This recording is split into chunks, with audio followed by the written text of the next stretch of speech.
Have you experienced the awesome power of the Panasonic Real 3DO system? Obviously. Presenting 3DO, the most advanced home gaming system in the universe. It's time to put away your toys. 3DO from Panasonic, Gold Star, and Creative Labs. A new low price and free games. Mind-blowing graphics of Panasonic Real 3DO. 3DO.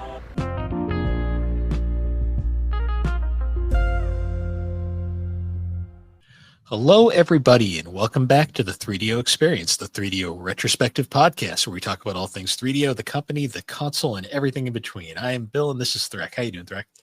I am shocked, Bill. Just shocked at all these creatures. How are you? I'm doing all right. I'm tired, but daylight saving times fucked me up this week. I'm not gonna lie. How you gained an hour? Yeah, you think, but like I don't see the sun anymore. It's not. So fun. What? The sun's overrated. And it's cold and dark. Good. You act like this is a bad thing. See, I love this. I love this time of year. I am not a cold person. I can't. You live in Connecticut, bro. I know. I know. Oh, it never gets fun. See, I always like this time of year. It's fair. I'm allowed to wear warmer clothing because I sweat like crazy. Like I'm just always uncomfortable when it's warm out. So the fact that it's cold, I'm not uncomfortable. I can deal with being a little bit chilly because I can just warm up. I can put on a jacket. I can put on a blanket or something like that. You know, at worst, I turn on a space heater. It's fair. I think it's because I grew up without air conditioning as a kid that I'm just like used to it. I don't know. Maybe, but also I have very overactive sweat glands. I think it's a genetic thing. That's fair. So if it gets moderately hot and I start just pouring sweat, and then I hate it. So, yeah. Yeah. It's been a bit of a week. Like the NASCAR season just ended. Everyone's angry. So typical NASCAR. Yeah. I kind of stopped giving a shit because it's like, oh, playoffs. Who cares? Yeah, pretty much. Although they're apparently dying this year. Oh, are they getting rid of the playoff situation? They're getting rid of the current format.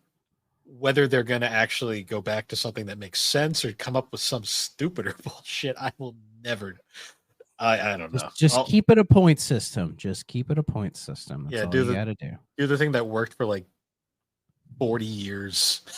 Yeah, just do what Mario Kart does, and you'll be fine. Do what every other racing series does. Exactly. Well, outside of that, since we'll talk sports, the World Series finished up last week. So the Dodgers won in Game 7. It's the first back-to-back World Series win in like almost 2 decades, something like that. It's been crazy. And really, watching the series, it felt like to me the Blue Jays had so many opportunities to actually win, to actually just like seal the deal, and they just couldn't do it. And the Dodgers took advantage. So we're in Dodgers dynasty territory now, or it's probably too early to call them a dynasty, but like, you know, they're probably on the road to being that. So I think if they win a third one in a row, which seems likely, then I think it's fair to say that. So it's so crazy, like baseball. Being a New Englander, I remember growing up because when I was young, it was still during like the Red Sox like drought. Yeah. And I still remember when they won that first one. They've won like 4 since, so it's not as special anymore. But I mean, it's always a big deal to win a World Series, though.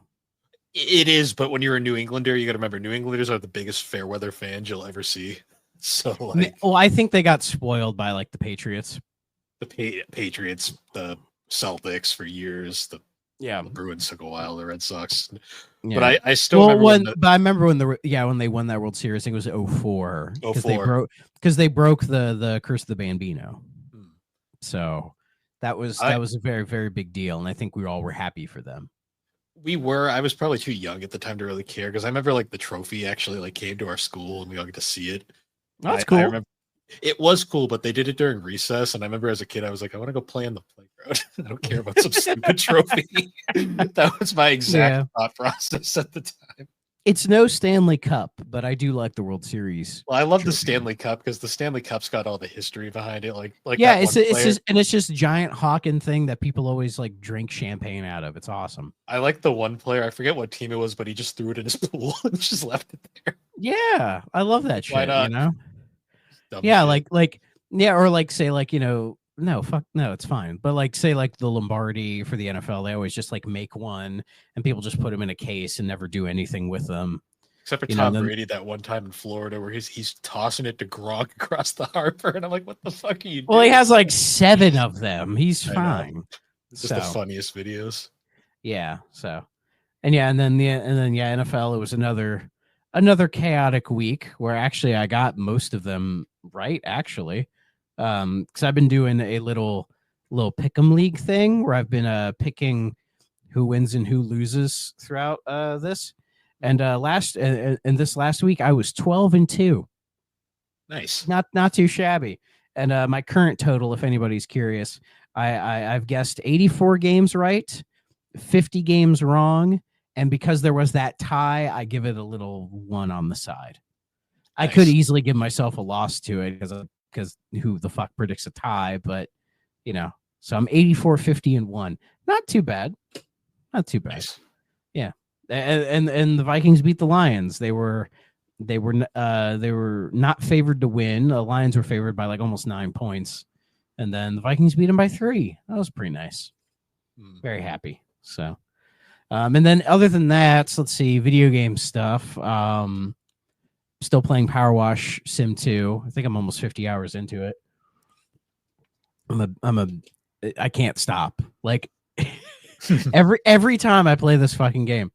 It was the same with 1 where I would start a job and just be like, hey, I'll just do a little, like, I'll get to like this percentage and then I'll stop.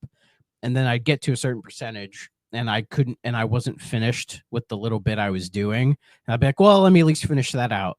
And then I would, and then it would go up to like 1 or 2 more percent. I'm like, well, I got to keep going. And I just keep going and keep going. And I can't stop, man. It's a nightmare, but I love it so much. It's everything I wanted. So I'm very happy. That's good. And I also got the Mortal Kombat Legacy Collection. Nice. Been playing a bit of that. I watched all the documentary footage and have sampled every game. And I've been really enjoying it. But I've been seeing a lot of discussion online about it that kind of surprised me. Now, I don't know if necessarily I got lucky or not, because I was hearing people complain about input lag, which I know for a fighting game, that's a big deal. And I heard that, I was like, oh, that's not good. And then as I was playing the whole thing, I was trying to make myself try to be more aware. I didn't notice any. Like, literally didn't notice any. That's how I always feel, like how I know I'm not like a fighting game connoisseur, because like whenever I see like people like, this port's terrible, the input lag is horrendous, and I play and I just don't see it. Like, yeah, I didn't. And the thing is, it wasn't consistent. Like, I was trying to figure out what people, like the specific scenarios people were complaining about with input lag. And I think it was like Maximilian did a video about it, and he's a big fighting game YouTuber. I didn't watch the whole thing, but like I know he had some issues with it.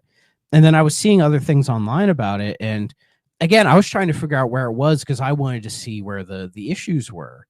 And I couldn't find it. It seemed to be, it was mainly in like the PS4, the PlayStation port was having the input lag the most. A lot of people were complaining about it on Steam as well. I didn't hear any complaints about the Switch 2 version at all, like in specific. But and of course, I'm playing it on Xbox, and I haven't heard a thing about that version either. So, like, in the bit of research I've done, I guess I lucked out and got probably like the best version of it. But also, like, I'm not playing online. Fair. Which I'm like, if you're doing it online and there's input lag, that is an actual problem that needs to be fixed. Yeah, for sure. But I think I played like 1 or 2 online matches, and they felt fine as far as I was concerned.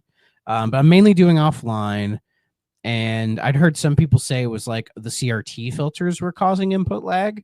And I always turn those off because I don't like, they default to having them on which I don't like. I always take them off because I'm like, fuck that. I don't need that shit. If it bugs me that much, I'll go pull my CRT out of the garage and plug it in and use it. So like all these little things I was seeing people were complaining about the input lag. They were things I weren't doing, or it could have just been I got lucky and my version is the best version. I genuinely don't know. So, I mean, if anybody's listening to this and you're in the Discord and you're having input lag issues, please let me know the specifics because I'm trying to figure it out. Because outside of that, I think it's a great collection. I think Did it's you try really fantastic. Special Forces? Oh yeah, How'd that go? I'm planning on beating that and Mythologies. That's my plan. See, Mythologies, Special Forces, it's not great, but I don't think it's really that bad. it's not. It's To more be the fair, I'm only in like the first area, like when you get to like the elevator and you're going through all the floors. That's where I'm at. I didn't get super far. It was more of just like I was, following along with the documentary, and they were like, time for these games. And I'm like, okay, time to sample them a little bit. So I put a little time into them, but I'm planning on beating them. Like I'm planning on getting all the achievements in the game. And most of them are like, oh, just beat these games. So yeah. I will be trying it. And Mythologies, I did play the first area of that up to, I think it's when you fight Scorpion, like the first boss fight. Those cutscenes, man. Those cutscenes. They're great. I love them. They're to the death. best part of that game for so many ways. And in the Legacy Collection, you get some behind the scenes stuff of them filming those cutscenes. Oh, that's amazing. Like you get, like you see them like rehearsing it and everything, and which is really cool. And yeah, Mythology Sub-Zero is a weird ass game because I think the plan was the sub series was going to be Mortal Kombat Mythologies, and they were going to do various side games for all of the characters. Like Liu Kang was going to have one, and Scorpion, and Sonya, and Jax, and maybe not Jax, but like all these other characters were going to have these kind of side story type games where they take the Mortal Kombat control scheme and formula and try to turn it into like a weird action adventure brawler with very light RPG elements, kind of. And it's weird because when you get to that point, they made a little video, which is mainly just Jeff Gertzman yelling about how he thinks it's not that bad of a game. And as I was playing it, I was like, yeah, it's really not that bad. It's weird as fuck. And it reminds me a lot of Batman Forever. Yeah. Because really Batman does. Forever was the exact same thing where they took Mortal Kombat and tried to turn it into like a straight up beat 'em up. And I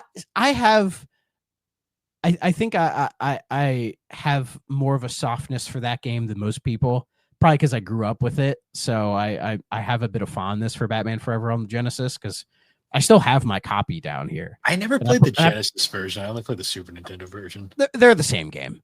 But I played the shit out of the Genesis version as a kid and always kind of liked it. And as a kid, I didn't think about it, but I didn't have experience in other beat 'em ups. Like we didn't have Streets of Rage or Golden Axe. So I didn't have those games to compare it to because obviously they're better.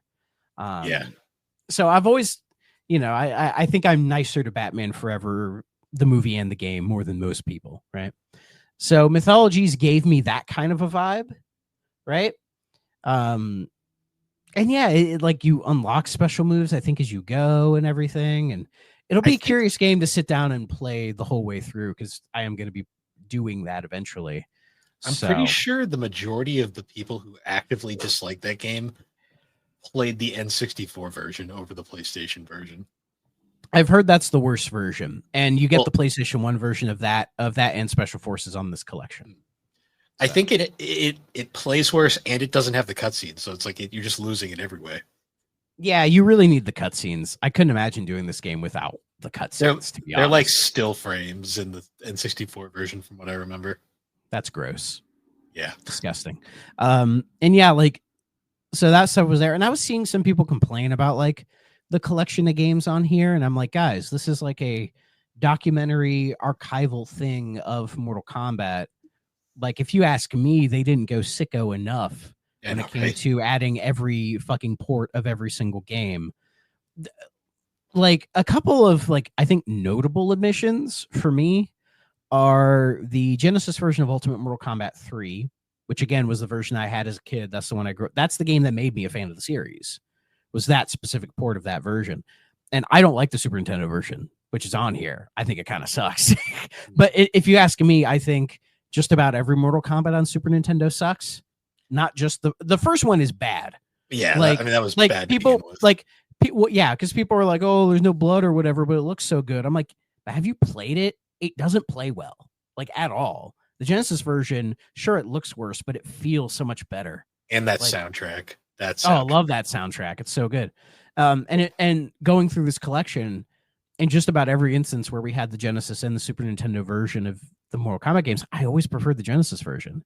They just felt better to me. I don't know. And then maybe that like kind of grungy Genesis vibe fits that series better. I think whereas the Super Nintendo versions of Street Fighter were always really, really good. Yeah. Because I feel like they were more of a good fit for each other. Whereas I think Mortal Kombat and the Genesis to me felt like a right match. Yeah, because I think when it comes to Ultimate 3, like the version I always remember playing was like the Saturn version. Yeah. Which is pretty good. Mm-hmm. So like that was a notable omission for me. An interesting one was not having the Game Boy Color version of Mortal Kombat 4. Yeah, which Digital Eclipse made.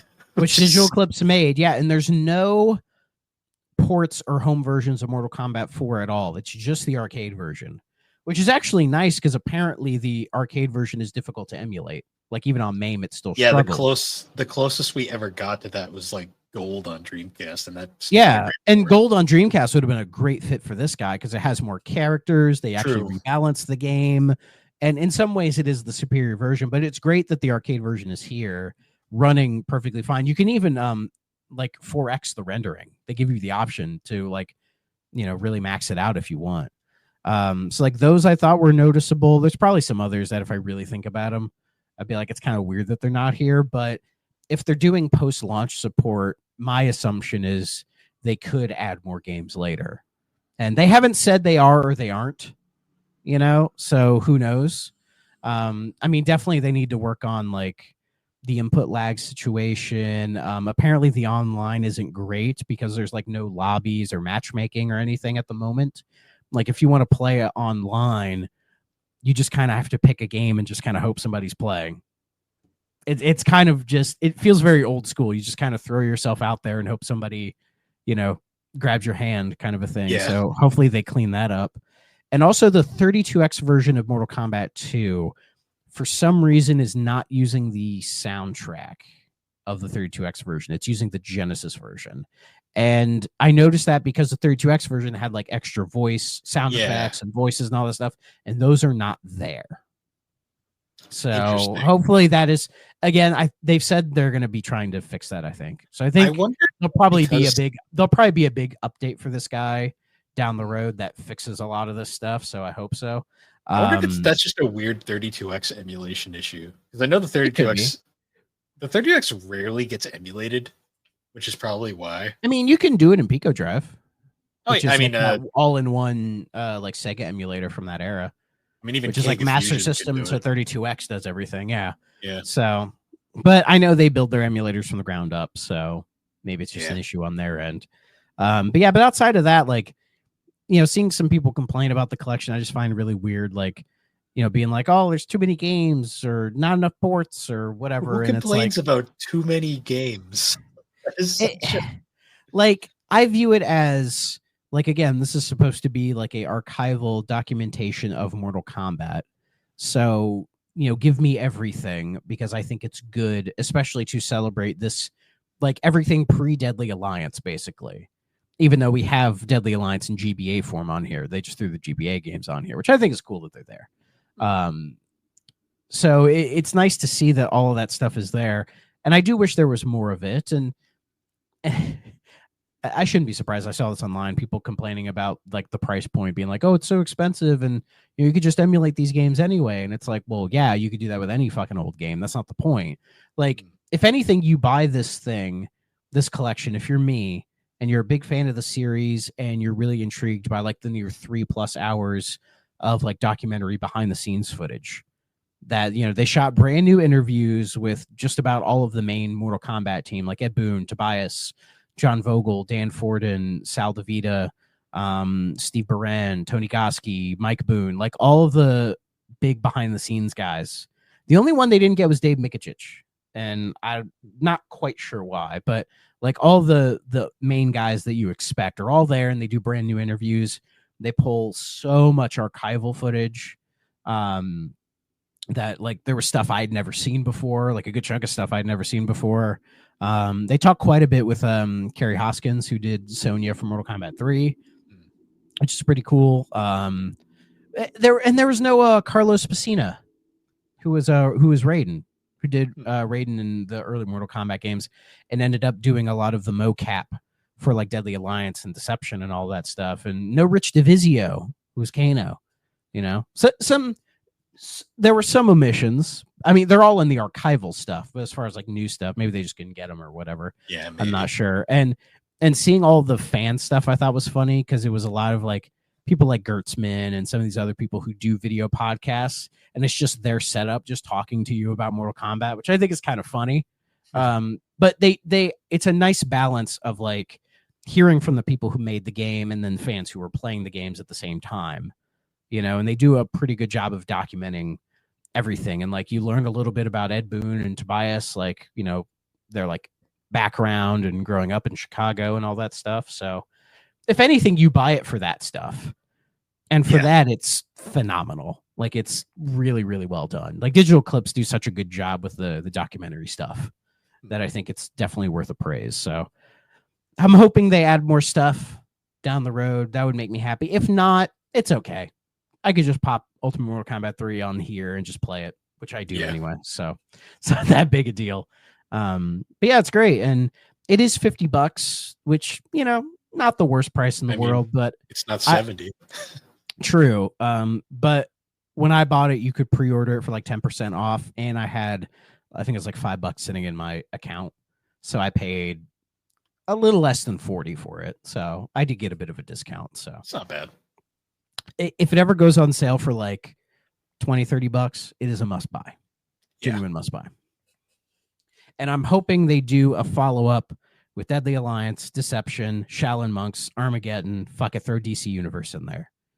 Though we need a legacy collection of that era.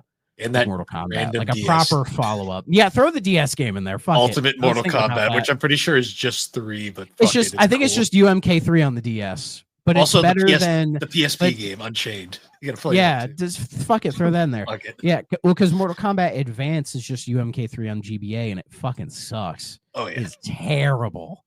But I'm glad it's here because, as I've always said with preservation, you have to preserve the bad games too. You know, so people complaining about there's so many bad games on here. I'm like, it's part of the fucking story. It's part of the legacy. Like they even when they're talking about the Game Boy ports of Mortal Kombat 1. You know, one guy, he was like, this is all I had. So I played it a shit ton as a kid. I know it wasn't great, but it's what we had, you know? And I like that stuff. That stuff needs to be, we need to allow ourselves to appreciate that side of gaming as well. Now I'm kind of bummed they didn't put Mortal Kombat 4 on there, the Game Boy Color version, because that is an official game that looks like a fucking bootleg, and I kind of love it. Yeah. Who knows? Maybe they'll throw it in there. But you know, cool. Again, maybe it's like Warner Brothers being weird. I don't know. Or they just lost the source code too, and they're like, well, they're just emulating everything, so they're probably just dumping ROMs into an emulator, optimizing it, and throwing it in here. That's probably what they did. Probably. So, and that's fine. Nothing wrong with that. Some people don't want to bother with emulation, so there you go. Let them do it for you. Yeah. Yeah. That was my Mortal Kombat spiel. I actually bought a game recently. I got it came out. I completely forgot about it, but it came out. I got the Tales of Xillia remaster. How is it? It's Tales of Xillia, just like I remembered it. Only it looks nicer and it plays about the same.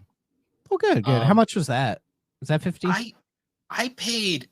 No, it was like 40. I That's had, not bad. I had points on my one of my credit cards, so I ended up paying like 30 something for it. Not bad. Not bad at all. Day of, and I popped it in just to see it. I was like, Tales of Xillia, just like I remembered it. Well, that's great. I'm probably not going to play it right away just because I still got to finish Vesperia. I want to finish my Graces playthrough.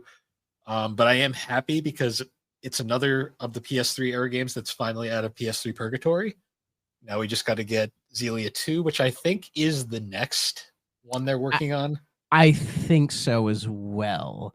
Like, I'm kind of surprised they didn't do them both together, or at the very least, when they did Xillia 1, say, like, I know what you're wondering. What about Xillia 2? Rest assured, that one's coming soon. You know, Yeah. I'm surprised they didn't bother doing that. Or maybe when they announced the next, because they said they have a couple more remasters in the works. Like, I think at least 2 more.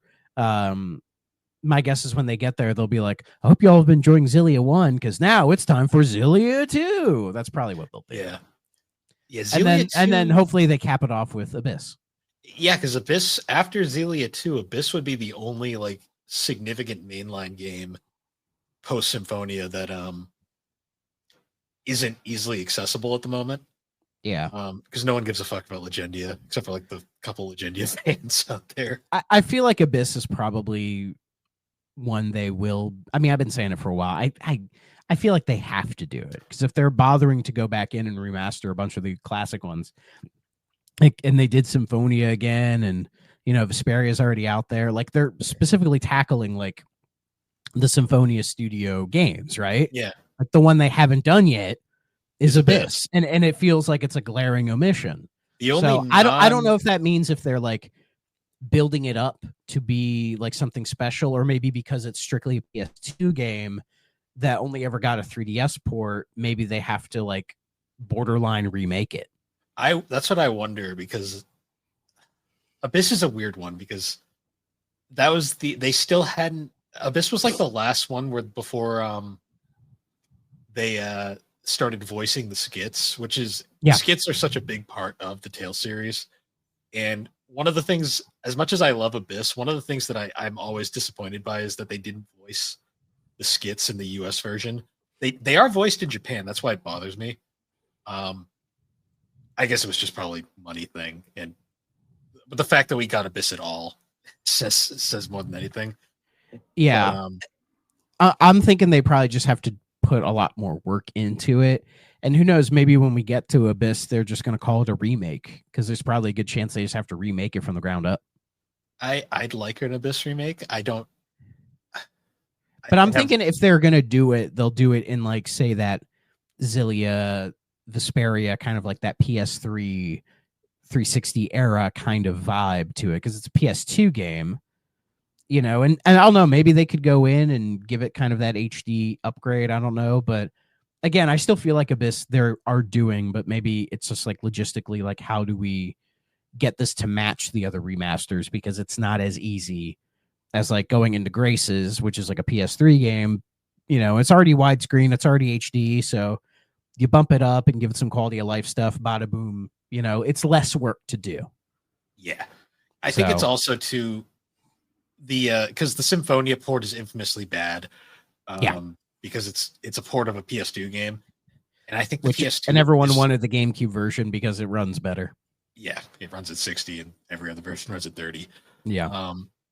See, the thing about Abyss is Abyss also runs at 30 and it's also a PS2 game. And I wonder if that's kind of the thing that's holding it from being ported right away, because PS2 is kind of hard to emulate.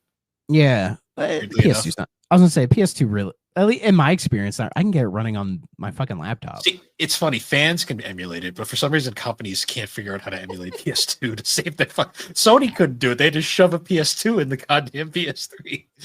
Well, I think, back in like 2006, I think it made more sense that the emulation would be tougher.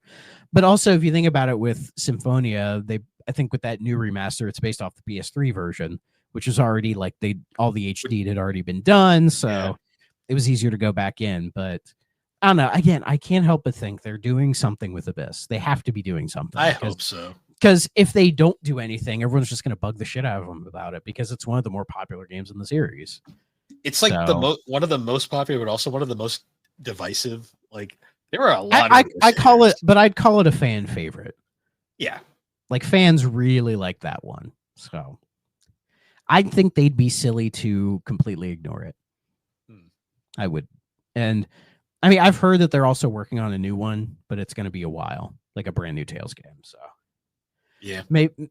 And I feel like it might be different from Arise, because I know Arise was a bit divisive as well. I think it was divisive amongst fans. Arise I bet you if I played Arise, I'd be like, this game's fucking awesome. That's the thing about Arise. I have it. Somebody gifted it to me a couple years ago. I still haven't played it. Yeah. The general consensus with Arise is it is the best and worst starting point of the series. Yeah. It is an amazingly beginner-friendly game that's super easy to get into. But if you're a Tales series veteran, it is like nothing like the Tales series. Like it's like both a great and an awful Tales game. It is a very weird game. Yeah. So, and my guess is probably the new one isn't going to be very Arise. Maybe they'll go back to more Berseria. I hope so, because I still think the formula they established with Xillia and went on from there is like some of the best gameplay in the series. Mm-hmm. So honestly, I hope they go back to that and just expand it and make it look prettier. Well, we shall see. And one of these days, I'll sit down and play one all the way through. I keep saying that, but like when I eventually beat my first Tales game, we'll talk about it. You know, so Vesperia will be coming one of these days. Yeah. So, anyways, news again, really not that much.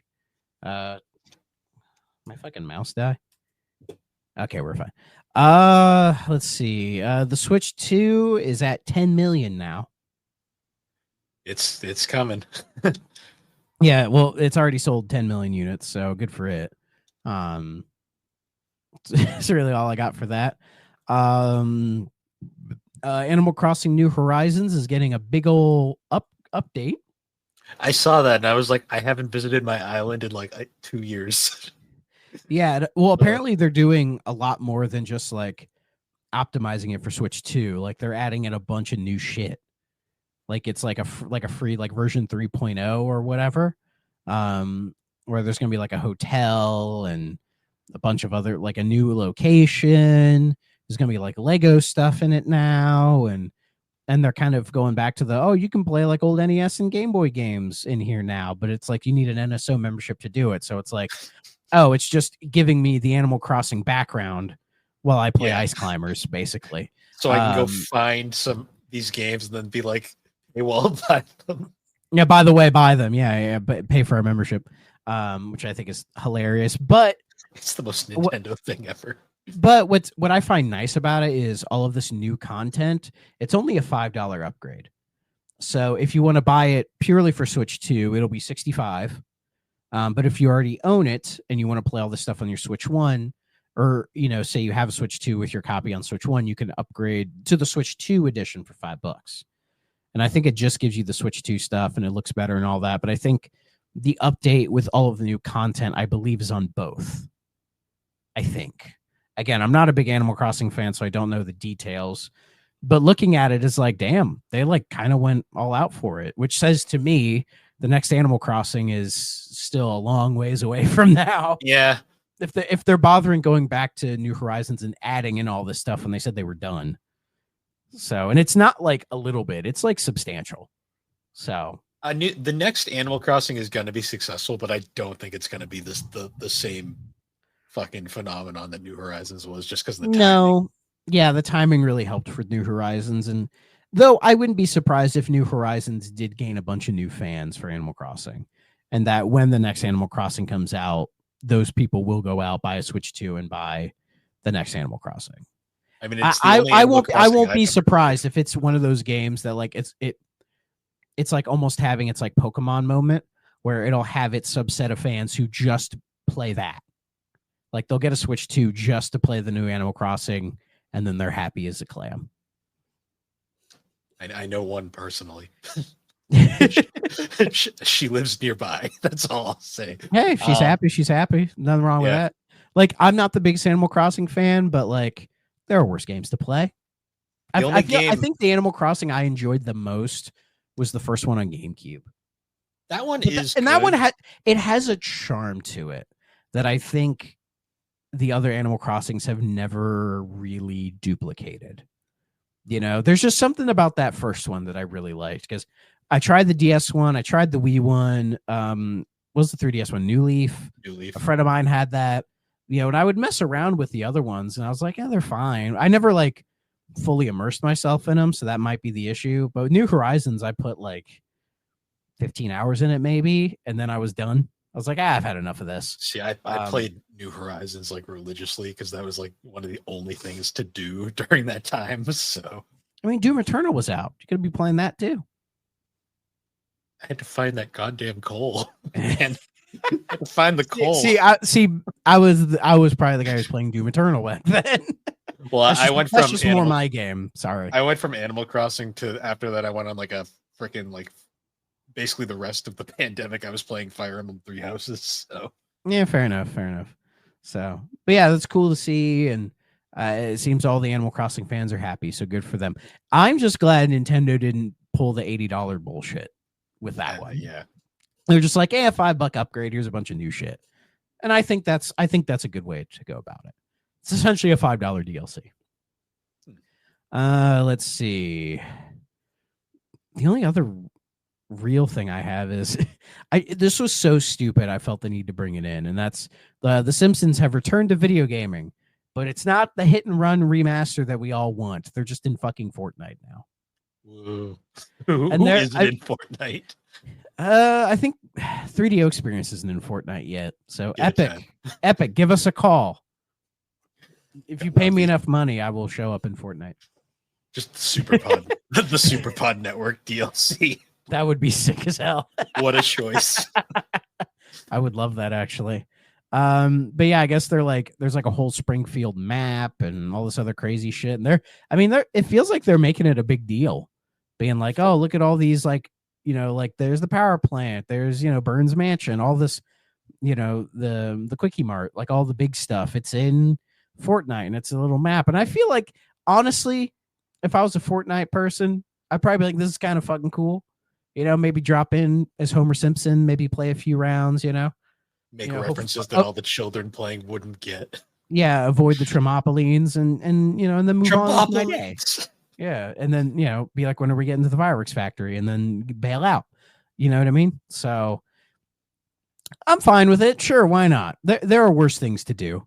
There are worse collabs than The Simpsons, I guess. I just got this image of me and Tony trolling children on that fucking just making references to episodes. Oh yeah, and they have no idea what you're talking about because yeah. If they've watched any Simpsons, it's like modern Simpsons that's just not good. Or they've never watched it all and they just playing it for the hell of it. Exactly. So, let's see. The only other thing I saw was like more of that Nintendo Power World patent shit was going on. Where like Japan, so Nintendo, where like they tried to file it in Japan, and Japan told them to fuck off. But I think in America they're still fighting it or something, or like I don't know. It's really stupid, and it's just Nintendo trying to exert some weird control over this game that they feel is like hurting their like. I don't know why they're going after Power World so much specifically, because it's not like Power World is eating into sales of Pokemon. No, I can't imagine. They're not even similar games. Like, yeah, exactly. Like everyone was talking about, it was Pokemon with guns, and then I played the game preview and it was on Game Pass, and I'm like, oh, this is some like survival game bullshit. I don't like this, and didn't play it. Power World was like a phenomenon for like a week, and then it, like most things that try to challenge Pokemon, it just dies off and has a small fan base, but like will never touch Pokemon. Basically, yeah, like there have been other games throughout the years that are like genuine Pokemon ripoffs, and they didn't give two shits. Nope. So I don't get it. I don't know. Maybe somebody got in their ear and were like, oh, we got to do this. So I don't know. It's dumb and it's stupid. So who cares? It's either that or it's like a distraction or something. Maybe, I don't know. Like, despite the Switch selling 10 million copies, it just feels like it's just kind of here. I don't know. I feel like it hasn't really made the big explosion yet. I don't know. I'll probably get one next year because that's when all the games are coming out. So, yeah. We did get new Nintendo music. Actually, oh, we did. I didn't actually see it this time. Fittingly, it's a game that we mentioned recently. Who the fuck? Oh, fuck off. I was like, why is WhatsApp talking to me? I don't talk on there.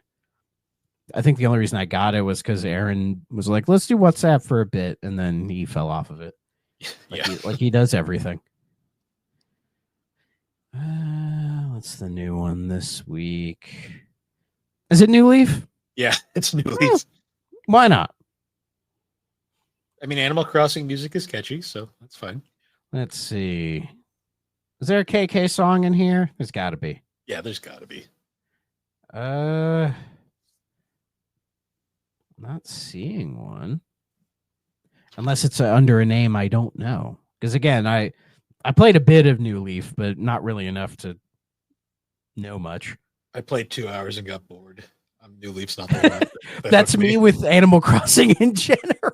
That was me with Animal Crossing up until New Horizons, because New Horizons was just a weird occurrence. The GameCube one I always liked. I don't know why. I didn't grow up with a GameCube, so I didn't have that nostalgia for it. I liked the game, but I never played it as a kid. I think I got it sometime in the 2010s when I found it for like $2. Fair. And messed around with it and was like, I was liking the vibe and everything. It was kind of neat, and it's a very small map. I think that helped. Like, it's not a big game. It's fairly small. But it was like after quite a few hours of roaming around and chatting with people and occasionally doing things, I was just like, is anything going to happen? Like, I think I was almost expecting something else to happen, and it didn't. You know, you just kind of keep doing the same thing over and over again. So I just kind of gave up on it. And realized, and then people were like, that's just Animal Crossing. I'm like, well, I guess it's just not for me. So, you know, you're deep into Animal Crossing when you're setting alarms to catch fish at like different times in the middle of the night. I may or may not have known people that did this people shit. are like, people are like, oh, if you want this fish, you know, your game time has to be about this time or whatever, so you can get to it and do the thing. Yeah, I remember all that. Good times. Silly people. But speaking of silly, well, what's our game for this week? Our game for this week is Creature Shock. Shocked me. Sorry.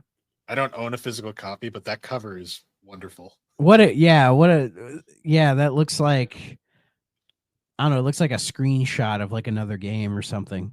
Yeah. I don't know. It just looks like it's like that wasn't supposed to be the cover, but they it looks like they like dropped and just went fine, or they zoomed in too much. They're like, shit. They dropped the camera as they were taking. They were like, shit. That was my last one. I'm out of film. Like, remember, we could film, only afford kids? one. We could only afford one photo, and that was it. Yeah, like, and I'm looking at. Let's see, like the Saturn cover looks a little bit better, though it just looks like a Spawn game or something. And then the PS1 European cover looks like a fucking monstrosity. Get that out of here. That looks worse. I love so the 3DO like this is like cover too, because it's that image, but then it's just nothing but white, useless space. Like they didn't even use it all. I think that's how. Yeah, it looks like a budget VHS that you'd see at the rental store. It looks like an old like long box like CD back when they were doing that.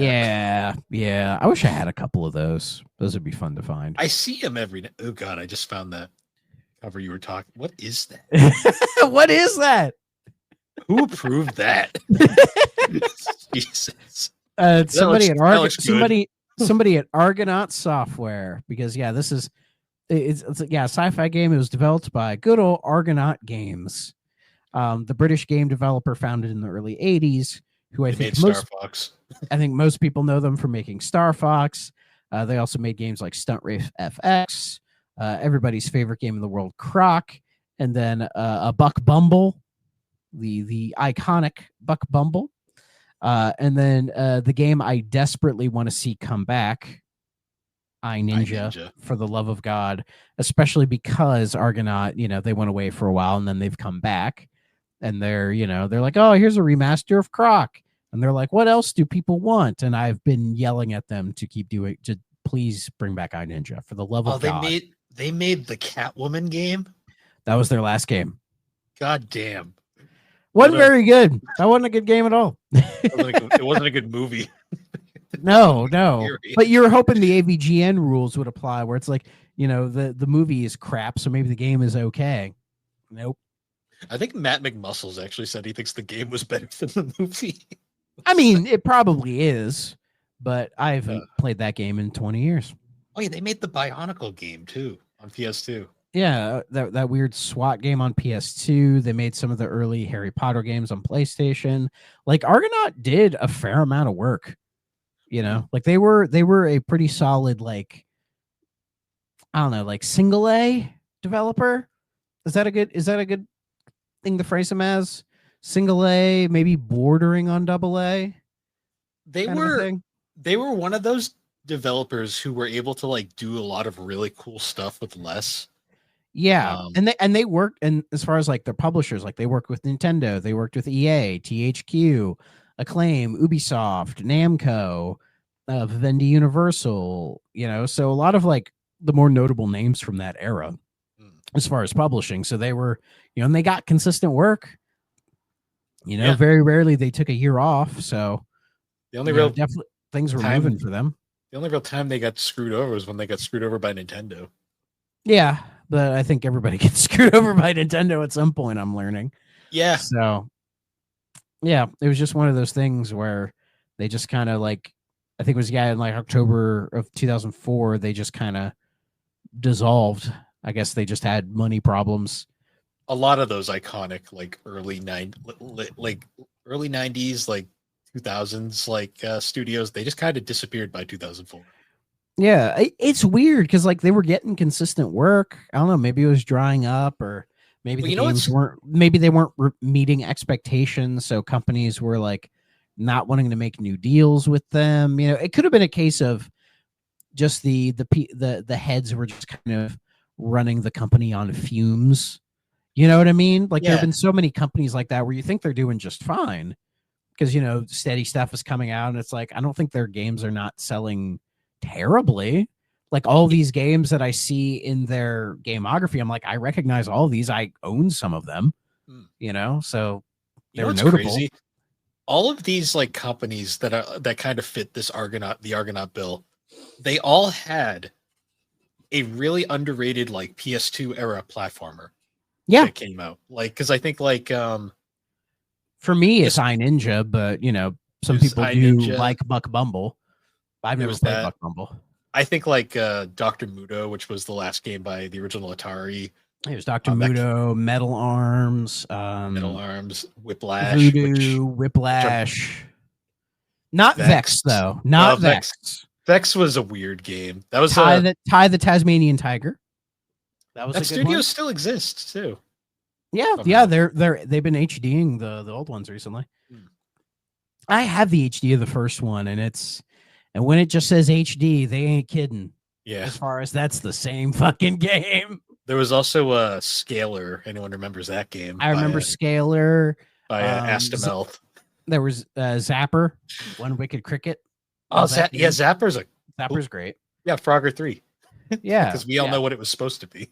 Yeah, like that era. I think you and me could do a whole episode on like PS2 era platformers.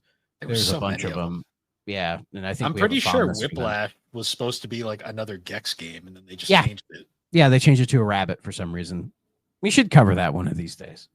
That'd be a fun one. I gotta replay that. I played it once, and then I forgot about it.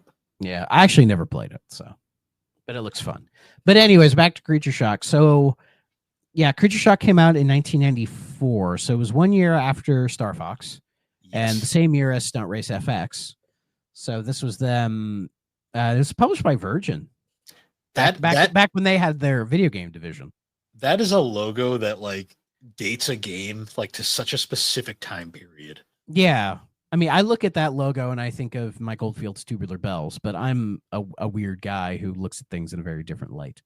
So, but I'm not going to get into that story of Richard Branson and all that. But anyways, this is, when Virgin, a record label was like, oh, let's, fun games. And they were successful for a while. But like it was originally owned by the Virgin Group, but then it got passed around. I think Blockbuster owned them at one point. They did. Yeah. So That's another history that's such a weird rabbit hole is the history of Blockbuster. yeah, but we're not here to talk about that. So anyways, Yeah. Creature Shock. It's just like a weird sci-fi game that was released originally on PC and 3DO. It later got ported to the Saturn, the Well, PlayStation, and the weirdly fucking enough- CDI. The Saturn version came out first. Really? Yeah, according to this, even though I think Well, I think it's because the Saturn version in Japan came out in January, and then yeah, North America they don't have a date for it, but for 3DO it came out in March. yeah. And and PlayStation was Japanese only. And then CDI in 97, they like In Europe. downgraded it to make a CDI port of all things. I'd be curious to the CDI port of this game. I could see kind of why, because when I looked at like screenshots and everything for this game, I was kind of thinking it was going to be more than what we got. Yeah, there is differences with the Saturn version, which we'll cover later on when we talk about the gameplay a bit. Yeah, it's the thing about the CDI version that I do know is notable is it's the only other version aside from the DOS original that allows you like mouse support. Yeah, and Which I feel like crazy this game definitely needs mouse support. That's crazy too, because the Saturn and 3DO both had mouses, but they just didn't include support. Who knows, man? Who knows? But yeah, so this game, it has like a fairly deep plot, I guess. It's very Alien.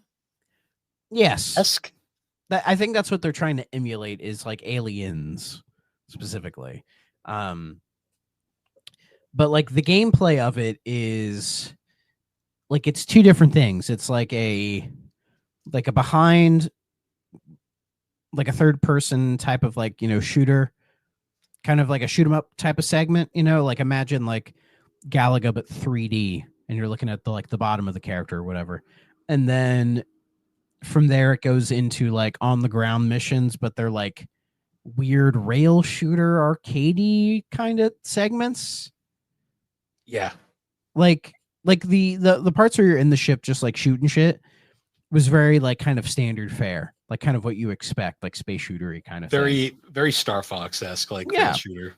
Yeah, in a way. Yeah, in a way it felt like they were still trying the Star Fox formula but with more powerful hardware.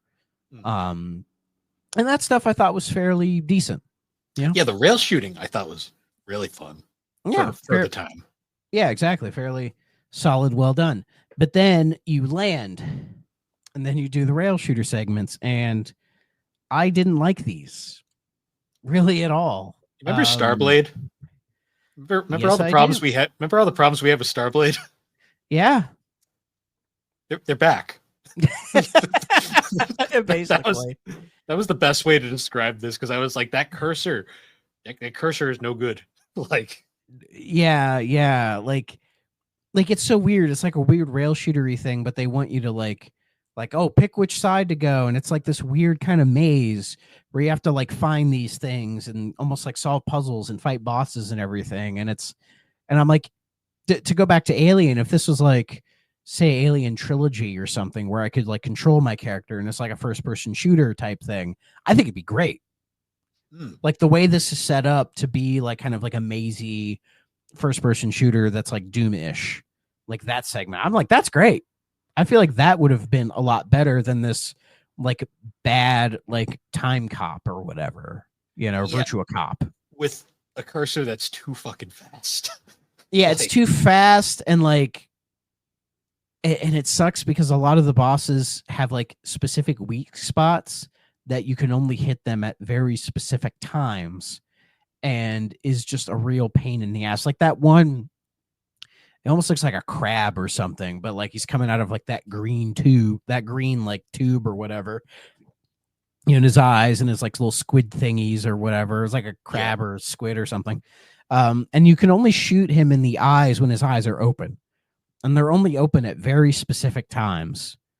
It's like it's asking way too much pinpoint precision, especially when you don't have mouse support. It's just like a controller. So maybe on PC it's better because it's like, oh, you're just using your mouse, so you can just kind of like pick and shoot and be fine. This is where I want to bring up the Saturn port. The Saturn port added a few quality of life improvements. Most notably, the cursor speed has a speed option, and you can slow it the fuck down. That'd be nice. Yeah, it was. It made the game playable.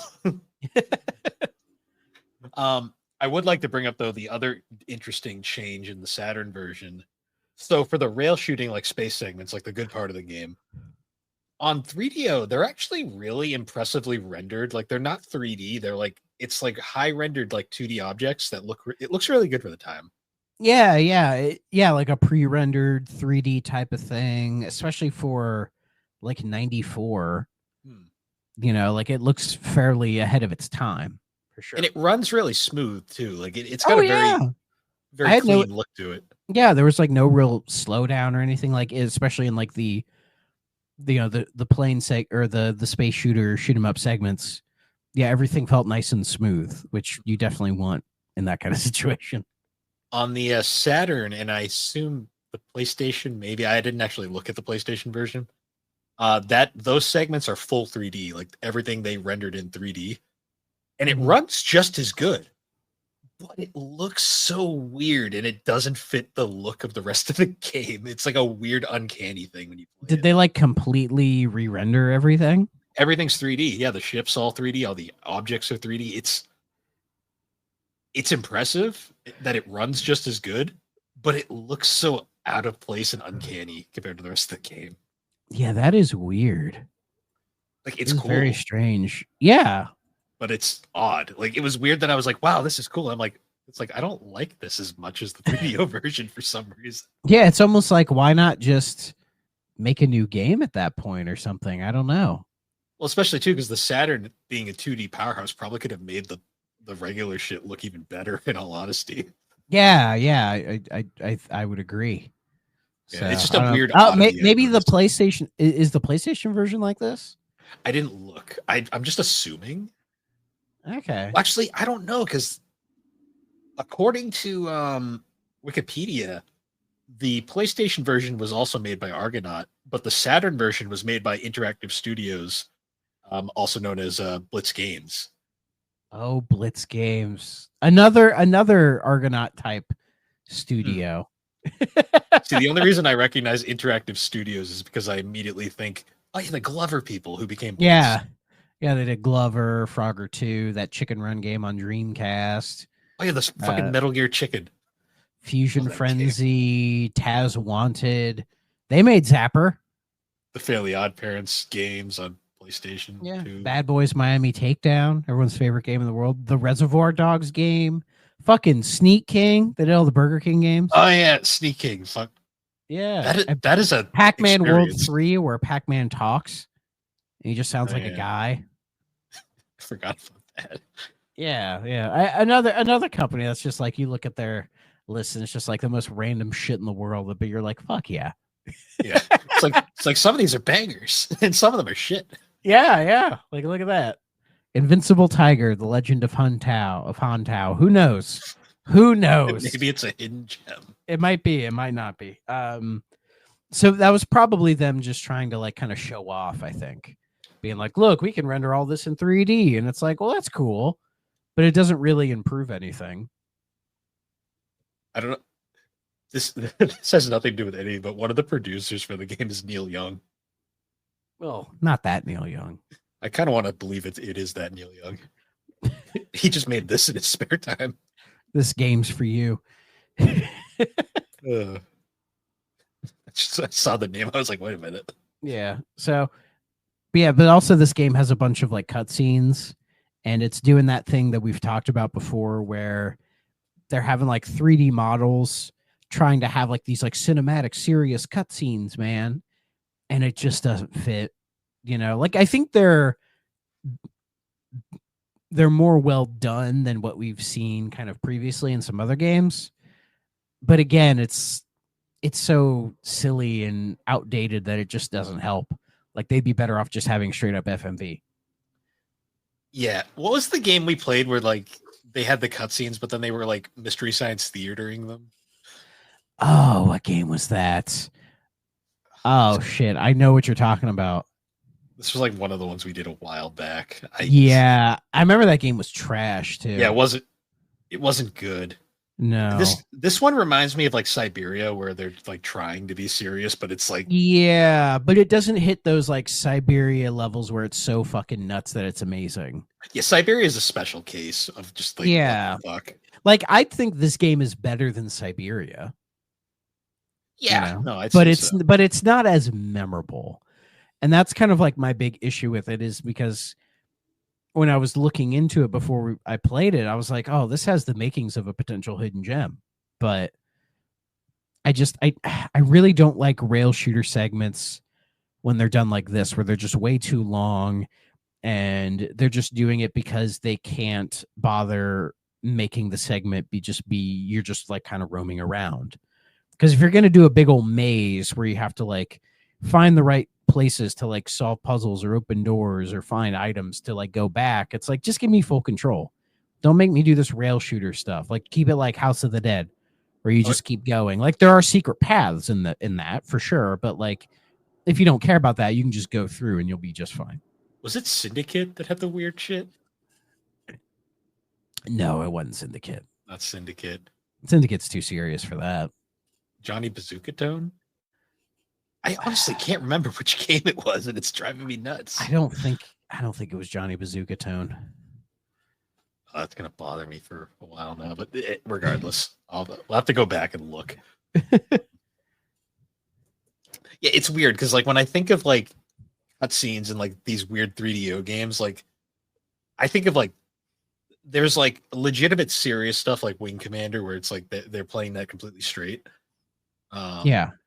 Or you get like kind of wacky stuff like the Dallas encounter where it's like it's cheesy but in that like really good way. And then you get stuff like this, which is just odd. Like this reminds me a lot of like Blade Force, where it's like just really cheesy. Yeah. It is cheesy, and it just doesn't really. It just doesn't work, unfortunately, which is a shame because I don't think it's necessarily a bad game.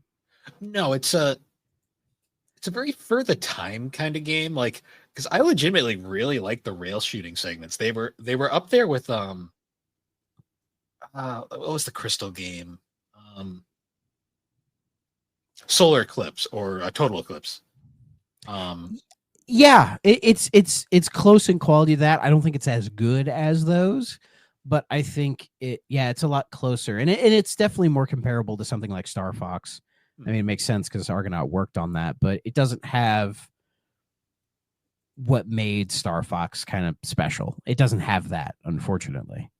Yeah, because like I was thinking of like because then like this game, a weird comparison. This game reminds me a lot of Sonic Unleashed, where like one half of the game is really like well designed and great, and then the other half is like I see where the idea was, but this ain't it. Like yeah. I could see that. I don't know why Sonic's always on the brain with us. What am I saying? Yeah, it's true. Can't stop. But gotta go fast. Anyways, yeah, it's weird. Apparently, there was a Jaguar port in production. A Jaguar CD port specifically. There was so many Jaguar CD ports in development, I swear, and like none of them came out. Yeah, because everyone was like, "Oh, this thing is DOA. We're just this thing. we are not wasting our time. This thing is DOA, and the ones that did make it out might not even work." Yeah, exactly. That was just a complete dumpster fire for them, unfortunately. I'll never forget. I saw one in person, and the box suddenly said "untested, no guarantee will work." $600, and I'm like, "Thanks, guys. Yeah, I'm good. I don't need the toilet that bad." No. Creature Shock, though. It's weird. I didn't hate it, but I also didn't really like it. I was hoping to like it more than I did, but I didn't hate it at the end of the day. It's just a game that definitely needed to. It didn't really know what it wanted to be, I think. It's trying a lot of different things, and none of those things really end up working. When I saw it was Argonaut, it made a ton of sense because Argonaut they were really one of the biggest like hit or miss developers there was. Yeah. Especially, I mean, this time, like, think about it, the same year this came out, we got Stunt Race FX. And I think Stunt Race FX is a fairly solid racing. It's no virtual racing, but I think it's a fairly solid racing game for the Super Nintendo. So, but then they also had Vortex, which is like one of those games where I'm like, I see where we're going. but I don't know what the fuck to do. Oh, was it's my like that. Vortex That was like a experience. weird mech shootery type of thing. Yeah, it was like one of the other Super FX games they made, and I remember I tried playing, and I was like, I don't know what to do, and that was my experience with Vortex. Fair enough. Fair enough. Never played it, so I can't say. Yeah, it's the Super. I went on a journey of playing all the Super FX games minus Winter Gold because that one's European only, but and that other like European only like racing one. But yeah, the FX ship is interesting, but a lot of the games weren't very good. Yeah, just the technology of the time, I guess. I didn't really look up the reviews for this game. Oh, They weren't great. Computer Gaming World gave it 2.5 out of 5 stars. Sure. IGN gave the Saturn version 2 out of 10. Damn. And Next Generation gave 1 out of 5 stars. Let's see. IGN says track-based shooters with lots of pre-rendered cut shots are the bane of our existence. Woe to the hapless gamer who actually pays his hard-earned money for these dogs. I warn you now, avoid creature shock like your life depends on it. God damn. IGN praised the game for its beautiful artwork. What? Excuse me? Maybe for the time. I don't know. I just think people were enamored with anything and everything that was 3D back then. I guess. That's the only thing I could think of because they're just like, oh, it's 3D. It's fucking cool as shit. And it's like, well, I guess, but like, you need a game there, man. But that also tracks for IGN reviews because I swear, like every IGN review, they'll have like their actual point and then they'll have some random, like off the wall, like just statement in there that's like, you just kind of read and you go, be like, you sure you meant that? Yeah. You just go, okay. Yeah, that's a choice. I mean, if anybody's going to make a choice like that, it would be IGN. Let's see. Next Gen said, positive proof that a good game must consist of more than just flashy graphics and loud sound effects. They judge the game's limited level of interactivity to be utterly backwards, pointing out that the gameplay resembles the 87 game Afterburner. That's not Afterburner's a better game than this, though. That's like, I like how they're saying that like an insult. I'm like, is that an insult? You made the game like a good game? Well, if you remember, there was actually a time where like people didn't like old shit because it was old, man. That's true. That's true. So, you know, and my guess is, and think about it, was 87, this is 94. So it's not in that like it's a retro cool gap yet. It needed another few years before it got there. Oh, this one is really funny. GamePro gave the 3DO version a negative review, saying that despite the variety of gameplay styles, the gameplay feels routine due to the lack of multiple weapons. It also this is my favorite part because this is like, did you play the game? They also criticized the cursor movement for being too slow. Excuse me? To keep up with enemies, even when the player's technique is flawless. I mean, the cursor was too slow. Even still, it's hard to keep up. It is. It's more like it's too fast. That was my problem. Yeah. Oh, a GamePro called the Saturn version a poor man's Siberia. Look at that. It's not batshit insane enough to be Siberia. Yeah, it just doesn't have that. It like, yeah. Again, maybe this makes more sense on computer because again, it feels just more like a game made for the PC with having these like rail shooter segments and this type of gameplay that feels like it favors like having a mouse more so than a controller. Because I think if it was a more of a controller based game, it would be more of like that bit in a Demolition Man when you can run around the maze.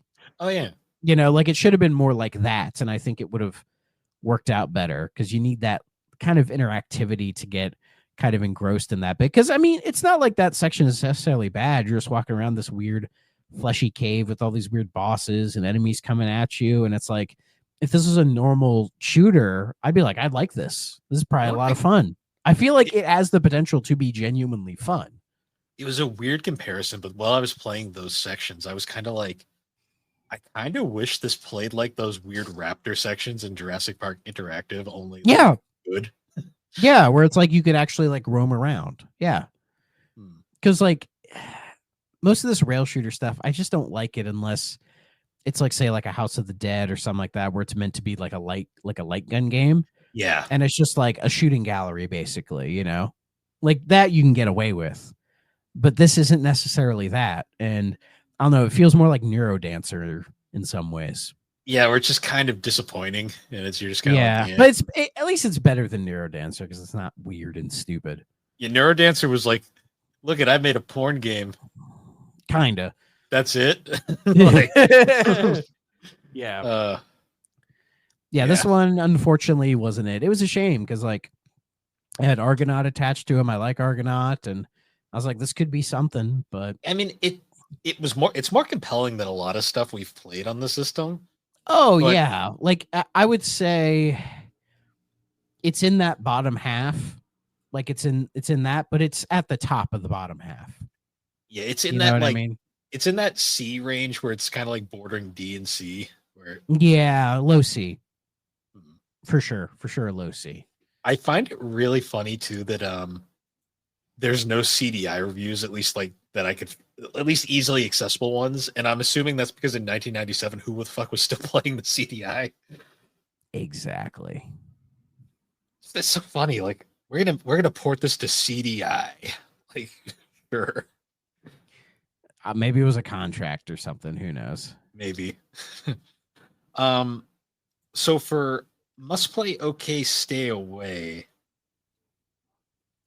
I don't want to 100% play stay away, but I It's really okay. can't- it's okay, but it's like a very okay, I guess. It's a low okay, a low K, if you will. I'm gonna make that the a low K. It's a low K. So I'm trying to think what we played last week. My brain is mush. I can't remember anything. Oh, we played Dr. Hauser. Dr. Hauser. Yeah, Dr. Hauser was better than this. Dr. Hauser, it was technologically impressive. It just was, And it's short. actually a game, and you can play Yeah. it. Yeah, So yeah, I mean, if this game was just the shootery stuff like Total Eclipse, I think it would be better. You know, and if they wanted to do the thing where it's like you're doing the Star Fox stuff, and then you land, and then it turns into fucking Doom, I'd be like, there we go. that would be actually, I probably would have gave this a must play because I'd be like, that's fucking awesome. yeah, like because they made a good rail shooter, like space rail shooter. They just didn't make a great ground rail shooter. No, Uh, so it's like just Star didn't Fox work for me, Assault. unfortunately. It's like Star Fox Assault. Star Fox Assault is way better than this. I know, though. I know. I like Star Fox Assault, but I still like the goof on it because it's weird. I mean, it's an easy game to goof on, but you know, Yeah, I goof on it because I like it. it's fair enough. So for next week, we're actually doing a bit of a special. We're going back to Army Men. Oh yes, yes, Oh. we are tackling a new game in the Army Men series, and we're gonna have some guests. So, and it's gonna be a little bit of a special thing. So, just stay in tuned. So, should we say which Army Men game it is or not? I'll give a hint. 64. Yeah, Make that'll that work. make what you will of that. Yeah. So I can gonna hear be a good Alex just like cringing in the background somewhere. she doesn't listen to these. No, Come not at on. all. Come She on. heard- Who are you? She Who are heard you N64 kidding? And just went, In red. no. No, she doesn't listen to 3DO in general. Yeah, probably not. Yeah, I was gonna say because Alex, if you are, then DM me something in Discord when you hear this bit, and if you don't, I know you don't listen. Yep. But yeah. Once again, guys, though, thanks for joining us on the 3DO Experience. You can find the 3DO Experience on all the major podcasting platforms. And be sure to check us out over on the Superpod Network, superpodnetwork.com. Awesome site where you can find a whole bunch of awesome creators, videos, blogs, and Thrak, you were working on the next Thrak Ops, I believe, right? Yes, I am. I am in the middle of Call of Duty 4. I'm thinking I will get that recorded next week. So hopefully Nice. that'll get out fairly soon. Because for the next game, which is World at War, I am also going to be having a special guest. You may know him. Yeah.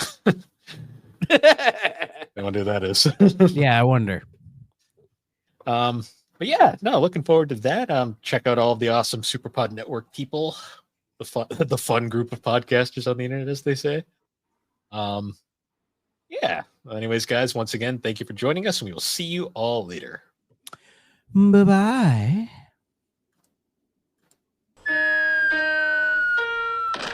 If you're not playing on a 3DO system,